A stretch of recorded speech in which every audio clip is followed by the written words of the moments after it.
Kerajaan Kediri.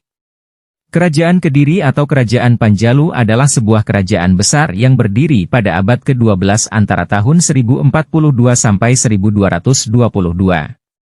Kerajaan ini merupakan bagian dari Kerajaan Mataram kuno. Kerajaan Kediri bercorak Hindu. Sejarah berdirinya Kerajaan Kediri. Kerajaan Kediri bermula dari perintah Raja Airlangga untuk membagi kerajaan menjadi dua bagian pada tahun 1041 Masehi. Pembagian kerajaan dimaksudkan untuk menghindari pertikaian, seperti dikutip dari buku Ensiklopedia Sejarah Lengkap Indonesia dari era klasik sampai kontemporer oleh Adi Sudirman. Wilayah kerajaan Raja Airlangga dikenal sebagai Kahuripan. Pembagian kerajaan tersebut dilakukan Brahmana Sakti bernama Empu Barada. Kedua kerajaan tersebut dikenal sebagai Kerajaan Jenggala atau Kahuripan dan Panjalu atau Kediri. Kerajaan ini dibatasi oleh Gunung Kawi dan Sungai Brantas, seperti dikisahkan dalam Prasasti Mahaksubya 1289 Masehi, Kitab Negara Kertagama 1365 Masehi, dan Kitab Calon Arang 1540 Masehi. Pada awal masa perkembangan, Kerajaan Kediri tidak banyak diketahui orang. Prasasti Turun Hyang II, tahun 1044, yang dikeluarkan Kerajaan Jenggala hanya memberitakan adanya perang saudara antara Jenggala dan Kediri sepeninggal Raja Airlangga. Sejarah Kerajaan Kediri atau Panjalu mulai diketahui oleh adanya prasasti Sirah Keting tahun 1104 atas nama Sri Jayawarsa. Sebelum Sri Jayawarsa, hanya Raja Sri Samarawijaya yang diketahui.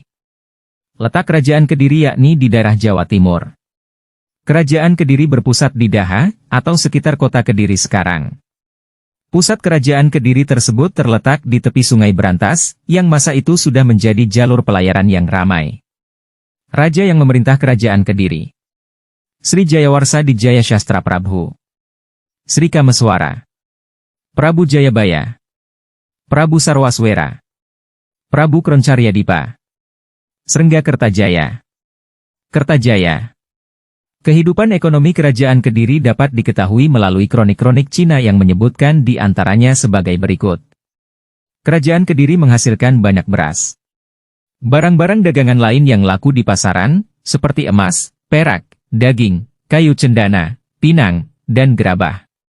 Telah menggunakan uang yang terbuat dari emas sebagai alat pembayaran atau alat tukar. Posisi Kerajaan Kediri sangat strategis dalam perdagangan Indonesia Timur dan Indonesia Barat dengan kota pelabuhannya. Pajak rakyat berupa hasil bumi. Masyarakat Kediri tidak menganut sistem kasta, seperti disampaikan dalam Kitab Lugdaka. Dalam kitab tersebut disampaikan, tinggi rendahnya martabat seseorang tidak ditentukan oleh dasar keturunan dan kedudukan, tetapi berdasarkan tingkah lakunya. Masa kejayaan Kerajaan Kediri terjadi pada kepemimpinan Jayabaya.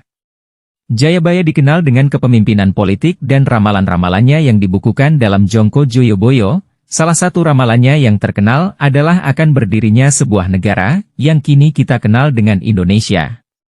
Di samping itu, sikap merakyat dan visi Jayabaya yang jauh ke depan membuatnya dikenang. Runtuhnya Kerajaan Kediri terjadi pada masa kekuasaan Raja Kertajaya, seperti dikisahkan dalam Kitab Pararaton dan Nagara Kertagama. Pada tahun 1222, Kertajaya dianggap telah melanggar agama dan memaksa Brahmana menyembahnya sebagai dewa. Kaum Brahmana lalu meminta perlindungan Ken Arok. Ken Arok yang bercita-cita memerdekakan Tumapel dari kekuasaan Kediri mencetuskan perang antara Kerajaan Kediri dan Tumapel di dekat desa Gantar. Keberhasilan Ken Arok mengalahkan Kertajaya menandai runtuhnya Kerajaan Kediri yang kemudian menjadi kekuasaan Tumapel atau Kerajaan Singasari.